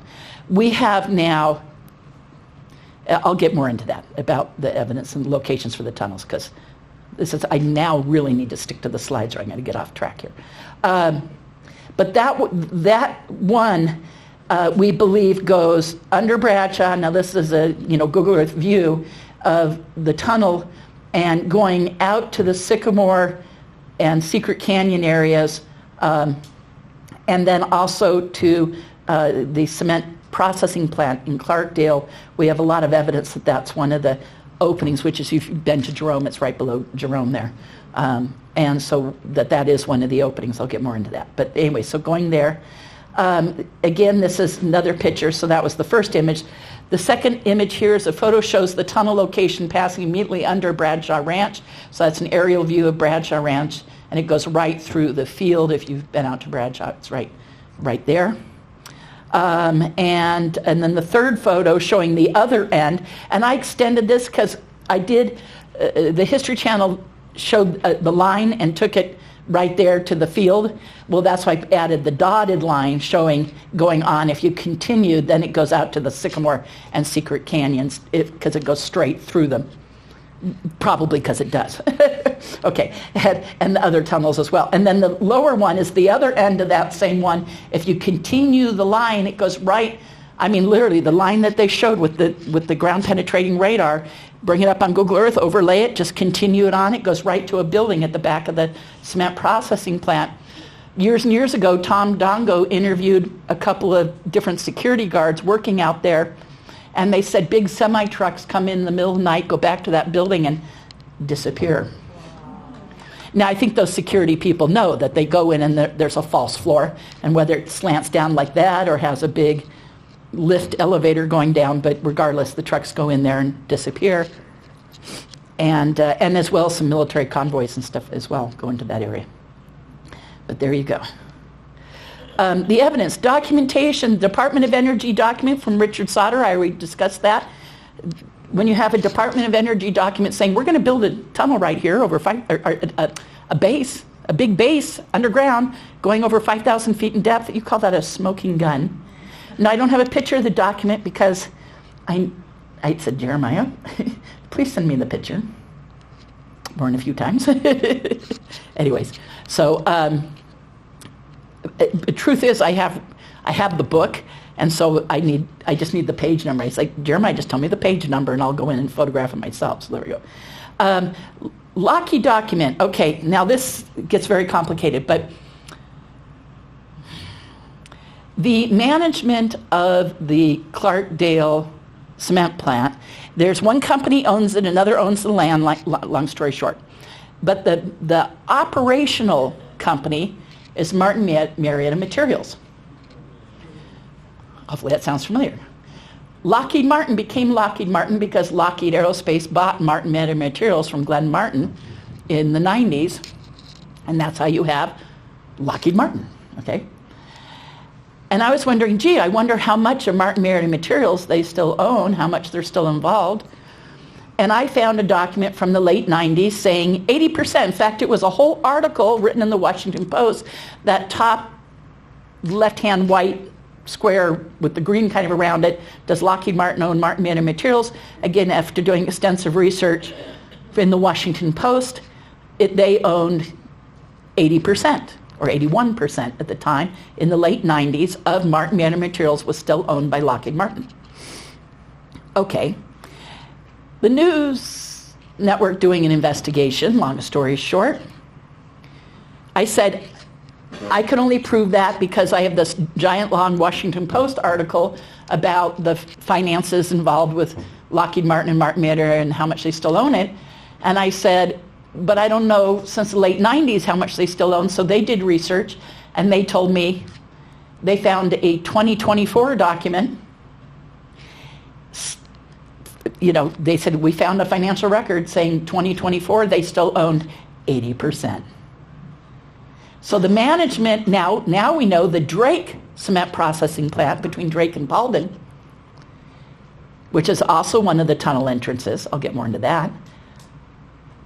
Lockheed Martin does the management out there, Martin Marietta Materials does the management out there too.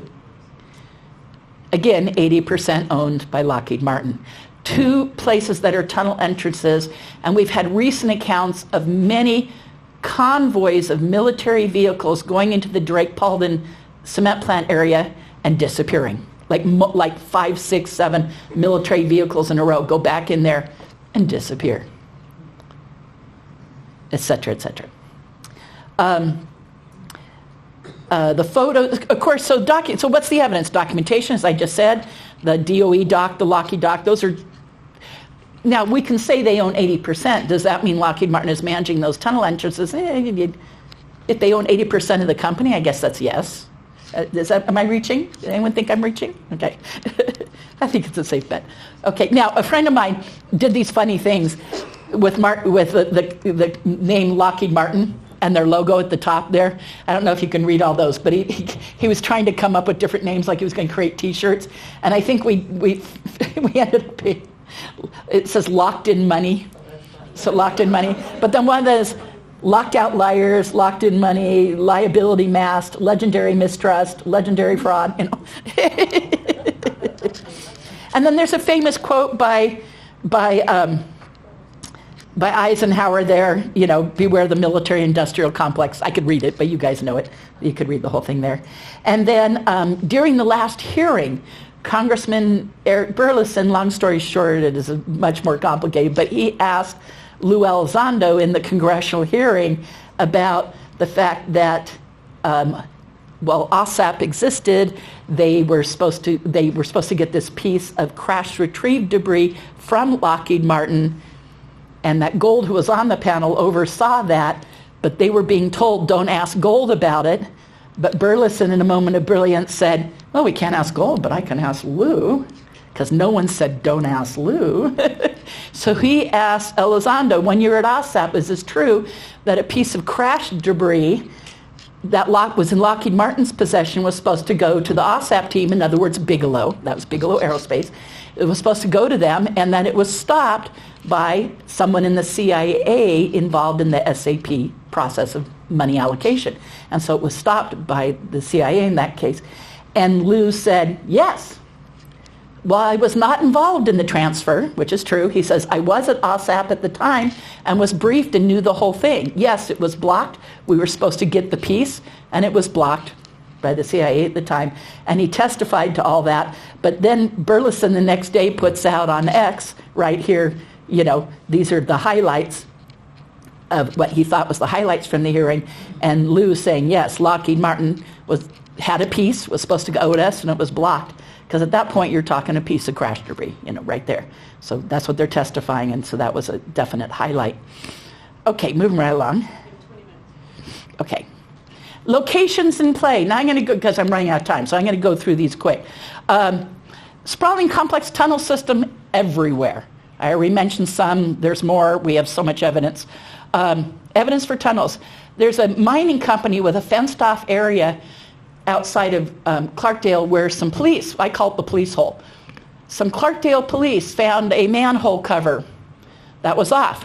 They see a stairwell. They go down the stairwell. They end up in Tom Dongo interviewed them,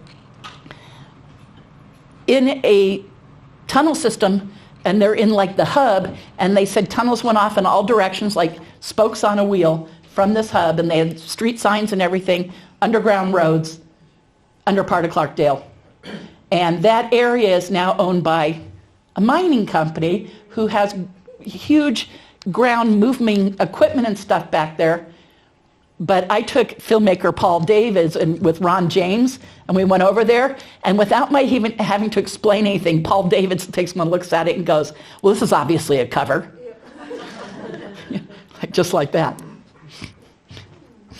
Yeah. Okay, so military convoys going past witnesses, I already said that. The Bradshaw family, long history of that going on their property and their neighbor's property. Jeremiah's been interviewing them, so get these military convoys going back there over the years. The helicopter crevice in Sycamore Canyon, I already talked about that with the helicopters coming in and out that area. Landing platforms and lifts, I already talked about the one back in Secret Canyon. We also have an insider who said he was flown into his job on a Harrier-style jet that went back into Sycamore Canyon. Big platform comes up, the jet lands on it, and it goes down. So we have his account of the one in Sycamore Canyon and the other one in the back of Secret Canyon, same kind of account. Clarkdale, the police hole, I already just said that.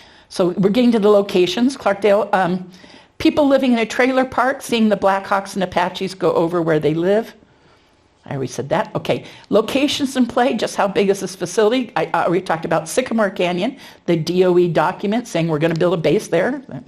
Smoking gun. Okay, what else? Large, the lit up areas behind the hills. Oh, a lot of times in my tours, I will point out to my clients, and it's not every night, and it's like 4 different places, but behind the hills, it'll be all lit up, like as if there was a city or a town back there. And like you guys heard me say, there's nothing there. There's no roads. There's no dirt roads. You look at Google Earth, there's no structures of any kind. And I tell my clients, one of them is Government Canyon, and from where we normally go, that's 10 or 12 miles straight out. And I tell my clients, that is a steep crevice. When you look at Google Earth, steep crevice, huge pine tree filled gap. The only way you're going to have, and to have that whole area lit up would take banks of spotlights. And I tell my clients, the only way that would be lit up, you'd either have to be lowering them in from the sky or bring them up from underground. Because there's no roads, no dirt roads, no structures, thick pine forest, and yet giant banks of spotlights. It's crazy. One night we had these giant spotlights wave like this across the sky, coming up behind what would be back end of Sycamore Canyon, behind Bear Mountain, Secret Mountain. Boom, they were like this across the sky. And it's like, what the heck is that? And some nights it's pitch black back there. It doesn't happen all the time. But I'll tell you, those nights when I see those back areas lit up, or any one of them, and then I start to see lots of helicopters come in, I tell my clients, you're in for a show. Because those nights that those are lit up, and we have more helicopters, we're going to have a heck of a lot of major sightings. Okay. And those lit up areas are in Sycamore Canyon, Government Canyon, Secret Canyon, behind Bear Mountain, and behind Kasner. That's what we've seen lit up. Guy on a dirt bike. Oh, long story, but I'll give a quick version. A guy on a dirt bike, so when I say dirt bike, it was like a motocross bike. Young guy, about 20, would go out into Sycamore Canyon and would jump and do stuff because a lot of open area where he could, rugged desert and do that. One day he does that, this thing on the ground opens up like this, like a garage door, and out come 3 black Humvees. They pull up around him, guys jump out, camouflage, Kevlar vest, combat boots, guns. They say, stop. He goes to pull away, like, I'm out of here. They run up, they throw him off his bike. At first I thought they were hitting him with the butt of the gun on his chest, but it turns out, anyways, clarifying, one of them kneels down on his chest. When we told you to stop and stay, we meant stay, And kneels on, ends up cracking 2 ribs. And they said, what are you doing back here? He says, well, I come back here to jump and do stuff. And they said, we are not coming back here anymore, right? Get back on your bike and go the way you came. So he gets, anyways, drives up on a ridge, realizes, because they were following him, after a while they're not following him, they turned around and heard them pulling away the opposite direction. He gets up on this ridge, he looks back, sure enough, this door thing opens up again, those Humvees go down in it, and he said they went suddenly like steep, like whatever this entrance was, it went steep down. And then it closes, and it's covered with dirt and bushes. He's given us a pin drop on Google Earth right where this is. Now it takes 5 hours by ATV completely off-road to get out there. And he gave us, like I said, pin drops so we have a basic idea. So, but it would take like all day, 5 hours there, 5 hours back, a couple hours there of investigation, and a lot of hiking around, because even though he gave us a pin drop, it's kind of like a general area. And I'm like that, it's like on the hillside, and I'm like, that's going to require a lot of hiking around. But our intent is to go do that. This is a picture of Sycamore Canyon. Okay, again, Sycamore Canyon. The helicopter entrance, I already talked about that. Let me see if there's anything here I haven't covered already. The sign of the F-16 following the triangles out of there. Yep, okay. So I think I've covered all this. the television documentary crew that has not aired found two whistleblowers who worked out at the base, not from us. I said, was this a lead from Tom or from Jeremiah or anything? And they said, no, we found these on our own, long story short. Two different whistleblowers with stories of working out there.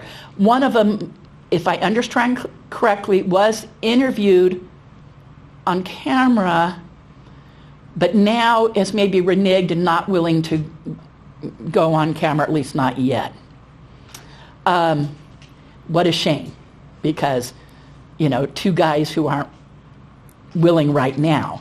I believe that they're talking to Attorney Daniel Sheehan, and maybe, I know Danny. It can be kind of convincing. So we'll see what happens, but I hope that at least one of them will be willing to go on the record with having had worked there. We have another guy, we have a couple that Jeremiah and Tom have interviewed that are also not willing. So we have whistleblowers. We have at least 4 off the top of my head, these 2 and another 2, with stories of working there, but they're not willing to go public, at least not yet. And of course that would also mean, maybe having them talk to Arrow and talk to Congress and do meetings in SCIFs. And by the way, Congress has met with over 80, and it might be up to like 90 now. Last I heard it was over 80 first-hand witnesses and closed-door SCIFs that there's going to be more hearings this coming year, and you're going to hear more of these folks. Yeah, that's going to happen. Okay.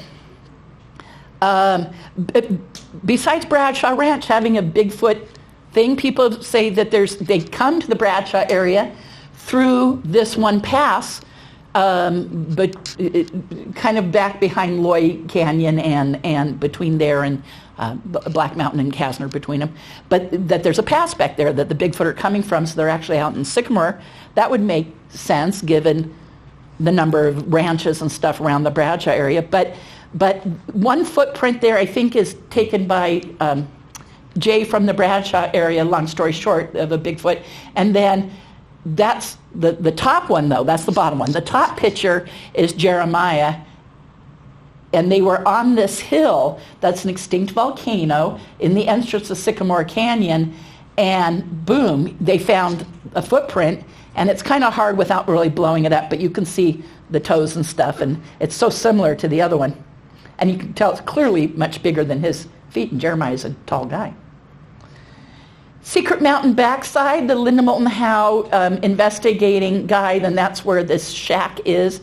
And that picture is just back in that area, kind of the Secret Mountain area. But that's where that is. We're going to talk to Linda, get more on that. Secret Canyon, the Harrier-style jet landing, I already said that. Jeremiah and Alexandra seeing the black triangle fly out of there, et cetera, et cetera.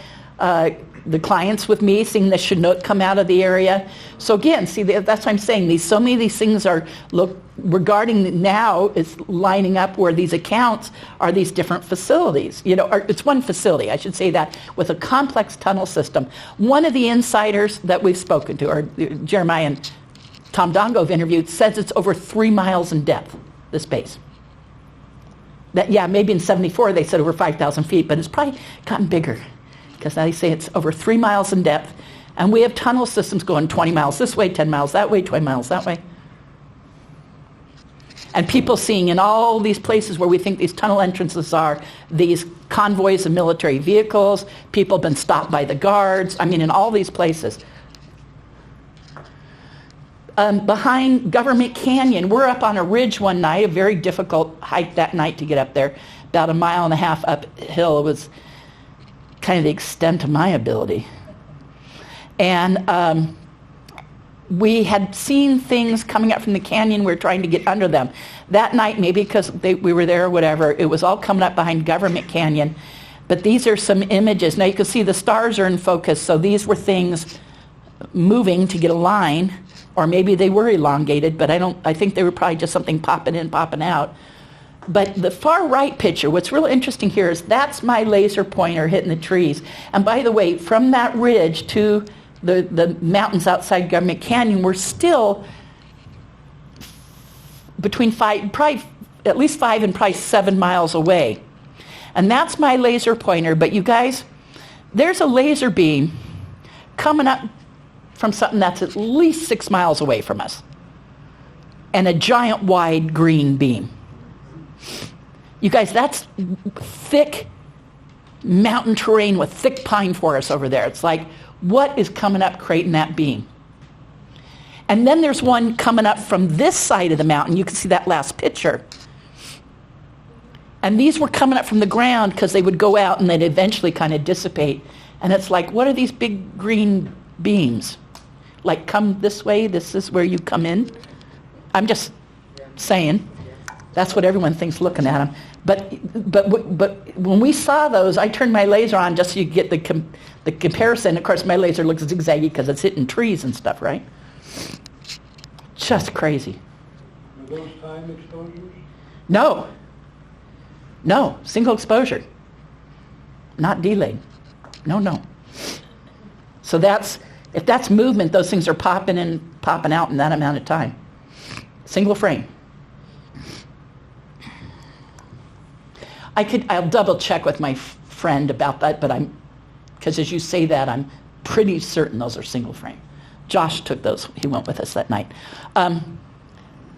Boynton Canyon, run-ins with the guards in Boynton Canyon. People staying in Enchantment Resort are saying they see distant triangles coming up, because Boynton's a box, but there's right there, it kind of dips in the back.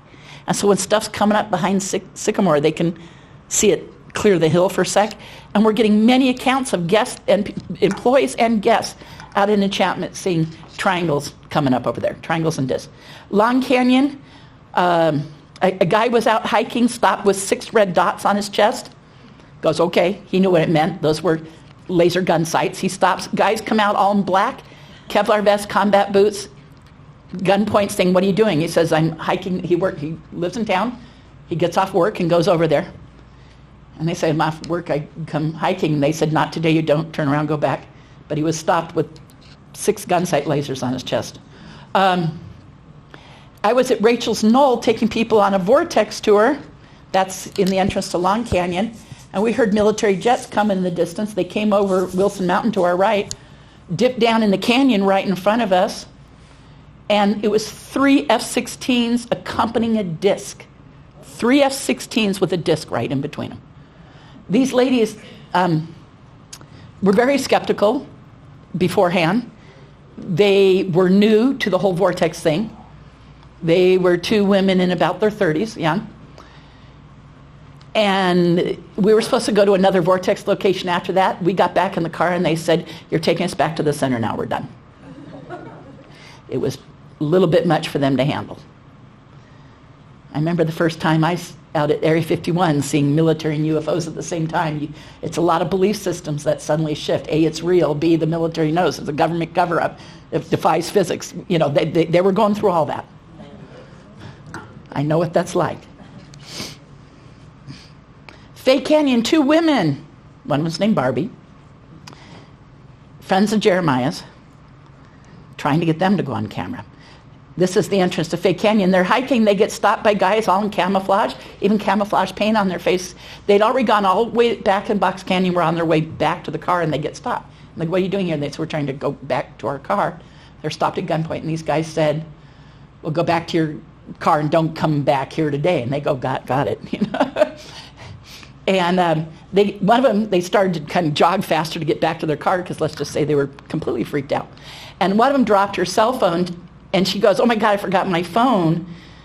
And they'd already gotten back to they were on their way almost to the car. They go to the car, I think they're like, oh God, we got to go back and get your phone. They get to the car, her cell phone's sitting on the car hood.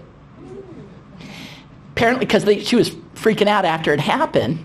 So apparently the guards found the phone, used a tunnel, and came up somewhere over in the Fay Canyon parking in that area to give her phone back. And then so when they got to the car and the phone's sitting on the hood, they were yelling, thank you, thank you. Lloyd Canyon. Okay, now I could go on and on and on about the amount of Native American stuff, but I want to get to the last stuff, and I'm going to run out of time. How many more minutes, Karen? Like 5. Okay, so just so you know, there's drawings back there that the most recent ones are 800 years, but there's ones that go back many thousands. They think as far as even 10,000 years. And the reason they know that is there's petroglyphs in the area that show woolly mammoths and sloths and saber-toothed cats. None of those things have roamed the area for 10,000 years. So they know for those to be accurate, those drawings are 10,000 years old. So there's layers, and there's these layers of the Hopi gods, that picture top right, but behind them are these older drawings. And now they've been outlined in black, but one is got this big hooded thing. It may be a Bigfoot, maybe something else, but the other one, the head, and when you really zoom in, looks like a mantid. According to the Hopi elders, this is an ET with the 3 fingers, and so is the one on the left, and they refer to those as like insect or mantid-like with the folded arms, the green beings, and they actually drew those in green. You can see bottom right is a ship. I don't know how clearly you can see it. You see little lines like movement, and it's actually got like rectangular portals. I mean, you look at that and anyone looks at it goes, that's a UFO. And this is a really old drawing. They know this is thousands of years old. Purple Haze Canyon, I have to ask Jeremiah, that's his name for it. It's a canyon area that we don't really have a name for, but well, he needs to explain. He says, we call it Purple Haze Canyon. And I'm like, okay, that's probably got a story there. But they got harassed. They went back there, and he had extreme harassment. They had helicopters dive bombing him, and Jeremiah got a targeted energy weapon directed at him because he got radiation burns on his face, burned off like half of one of his eyebrows. That grew back, but this happened like 3 months ago, and he's still blistering a little bit. He's been under the care and seeing a doctor like weekly about it. He's fine, and it's going to be fine, but clearly, and he got really hot before this happened, and I know enough about directed energy weapons and all my other research stuff to know that that's typically reported. You get really hot, and so obviously and so let's just say he won't go back to that area. Hartwell Canyon, Linda Bradshaw and a friend Victoria having seen an entrance with military convoys going into Hartwell, floodlights seen up on the cliff face, where at night all of a sudden, now this is this side of the hills, but you'll see these cliff face lit up in floodlights, and you can't even, it's a tiny little hiking trail back there. There's you can't even drive a car or anything back there. It's like, how are there floodlights lighting up the face of the hills? But one day, now this is daytime, center bottom picture, taken at a distance. It looks like a little light up on the side of the hill, cloudy skies, late afternoon. Jeremiah and Alexander see this light. They zoom in with their camera. These other 2 pictures on the right. And then I don't want to take the time right now, but if you read this whole story on the right, it talks about guys walked out of this opening and went back in. This is a huge opening in the side of the mountain with light pouring out. The light is catching the rocks. You can see in the top picture reflecting on the top, and at the bottom, if you notice under it, see how it spills out? Because that's a very uneven, rocky face. So any parts where the rocks are really sticking out, the light is catching, but there's a bright light inside of that mountain. If you've been out to Bradshaw, you go out, you turn back, you're looking at this mountain face. It's near there. Clearly an opening in the mountain. And they said guys came out, looked around, and he said, quick, and they had a tripod with them. So Alexander set up the tripod, started taking pictures. Locations and play. Clark Cement Plant, I already talked about. There's the sign at the entrance saying Martin Materials. When you drive up, they have a big monument sign, Martin Materials, right there. And again, showing the tunnel line going straight to a building on that property. On the left, it's a little hard to see. If I can walk over there, I'll watch for the cords. Right here, this is the entrance to Sycamore Canyon. Jeremiah and Alexander are hiking up, same place where they saw the Bigfoot print. They turn back around. There's right there the Drake facility. Now we know that the tunnel would have to go 12 to 15 miles to get back into Sycamore from the facility, the Clarkdale one. They're in Sycamore Canyon looking back from a hill, and there's the Drake facility, which from Sedona takes about an hour and a half to drive to because there's no direct way to get out there. You have to go through Chino Valley or Ash Fork or whatever. Okay, but when you're in Sycamore Canyon, it's like 5 miles right there. There's the Drake facility. And that surprised them, that it was like, oh, that's a short little tunnel going into the canyon from there. Crazy. Drake Paulden area, a client coming on my tour, a pilot, had an app on his phone. We were seeing all these sightings that night coming up from the Drake Paulden area. He brought out his app, got the azimuth, and I said, are these coming from further away? Does it show where it comes up from? Does it show the increase in altitude, speed, direction? He goes, oh yeah, all that. He brings up his app. He says, he didn't know. I hadn't said anything about Drake Paulden. He blows this up. Now you'd have to blow these up really big, but you can see Drake and Paulden on these. And he goes, what's significant about just outside of Drake that these are coming up from there? But his app said, and he said, they're truly coming up from there. They're not coming from further away. They're coming up from right there and then slowly coming towards us. And his app showed him all that. And then he took these, the next day he sent me these pictures, showing the whole thing and blowing them up. And I'm like, oh my God. Clearly saying they're coming up and coming from that angle. Here's a lady saying, now I have a client who's gone on my tour, but this is someone Jeremiah knows, and that we now have multiple accounts of these now, but they widened 89A in that area out by the Drake area. I saw huge cement tunnels being trucked in, like big cement tunnels being trucked into that area. And she witnessed 2 downed helicopters, military helicopters out in that area. One crashed right out there, and this is when she lived out in the Chino Valley area. And the same lady saying between Ash Fork and Paulden, again, the cement company bring all cement in, and military convoys there. And again, I have a lady who lives on a hill out there. She's been on my tour, and she sees military convoys going back into the area and disappearing. And then this is actually a light from coming up from that area. This is one of those big amber lights.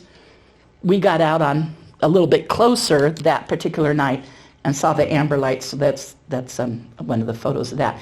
Bradshaw Ranch, surrounding areas, just some quick pictures here of Bradshaw. There is this weird equipment around Bradshaw.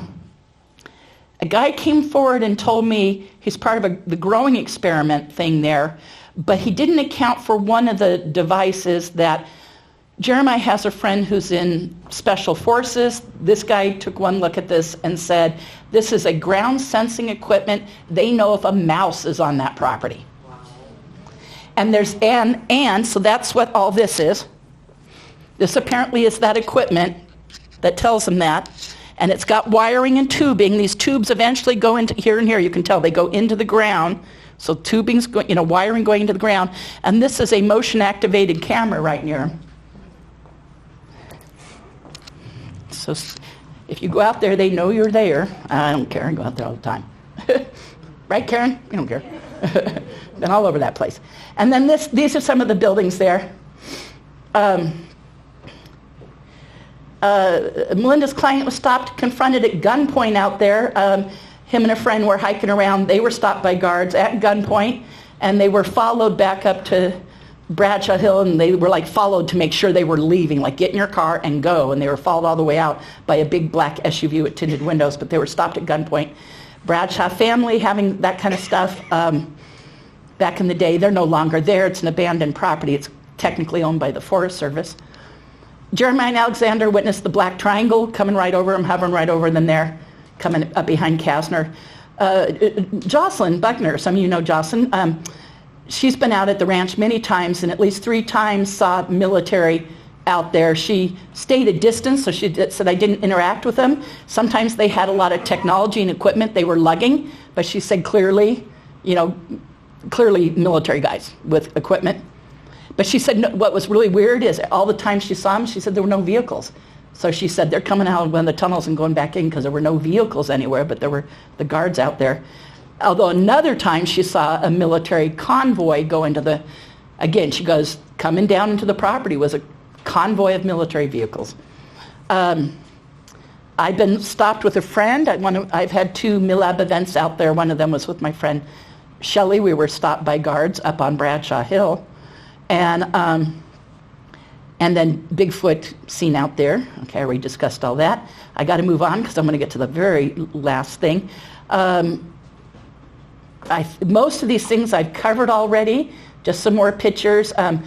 Filmmaker Ron James bought a new truck, went out to Bradshaw to break in his new truck, go off-roading with his girlfriend at the time. They go all over Bradshaw property. They weren't going to, but they did. They were away from the truck for about an hour. Brand new truck. They just picked it up in Phoenix that morning. And it had these handprints all over it, big dirty handprints.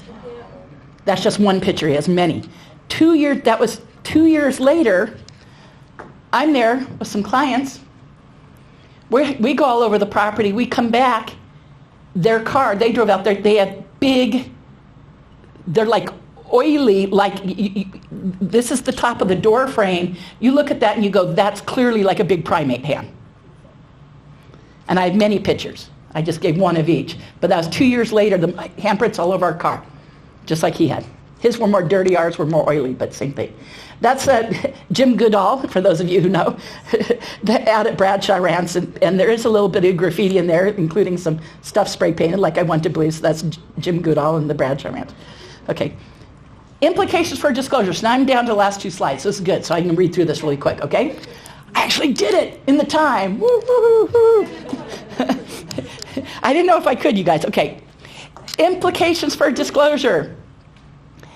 The military, private contractors, or a military-industrial complex, whoever is running these operations is possibly preparing for something. Why all the activity and why is it increasing? I don't know. But that's obviously a huge implication for disclosure. ETs and covert humans are actively working together. It's a big implication for disclosure.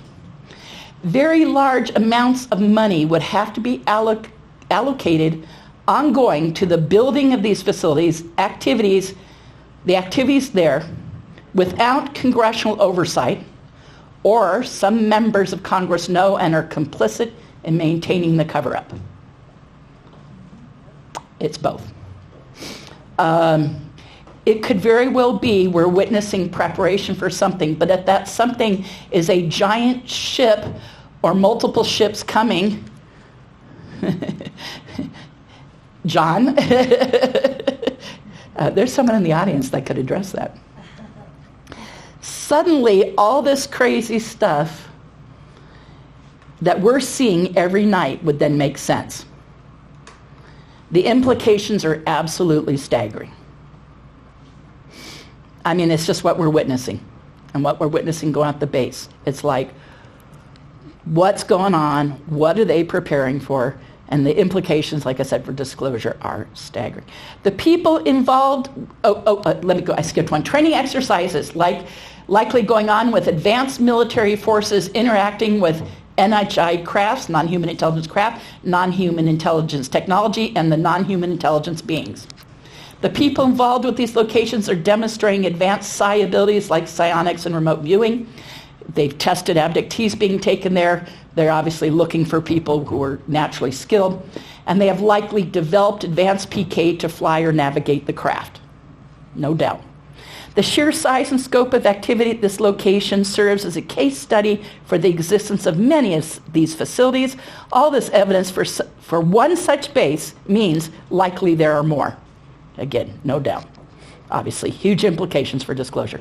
The sheer size and scope of activity clearly implies that we are much further down the road in reverse engineering programs, crash retrievals, understanding psi functions, and the psi functions of the technology and of the non-human intelligence.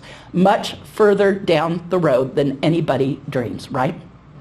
Reverse engineering legacy programs and the evidence for them is right under our feet. Literally. The research continues. Our team, in passionate plea, send us your base witnesses, send us your base evidence, send us your base videos and photos. Send us all your whistleblowers and insiders. We have people and resources to help you. We have researchers who want to listen and keep absolute confidences when necessary. We've been proven to do that. We wouldn't have integrity if we didn't. We have lawyers experienced in whistleblower protection laws, Danny and others that can help you. We have serious science and academia involved and interested in doing the research, and we can put science and academia towards your case if necessary. We have Congress members for if and when you're ready to testify. We have government insiders for support and cooperation in your experience. And we have major media if and when you're ready to start informing folks. And we'd probably send you to Congress first. Base investigations are currently underway, clearly, every day. I still got to return Linda's call. TV, no joke. TV documentary is clearly underway. More going on with it. It'll eventually come out. Science organization investigation is clearly underway. They're talking about coming. Congressional investigation into the base is being seriously considered. Anyways, you guys, thank you. Okay, here's information about my tours.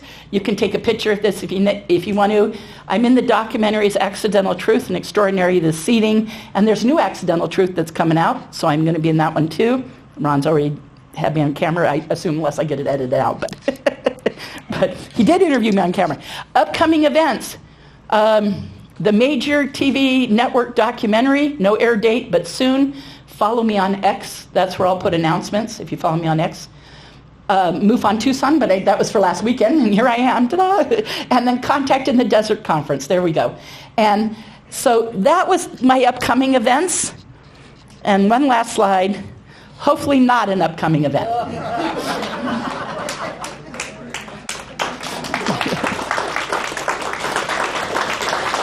Thank you. That was 2 years ago at MUFON.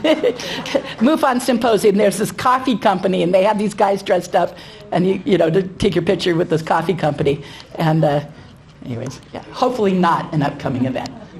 Thank you, guys. Thank you for coming.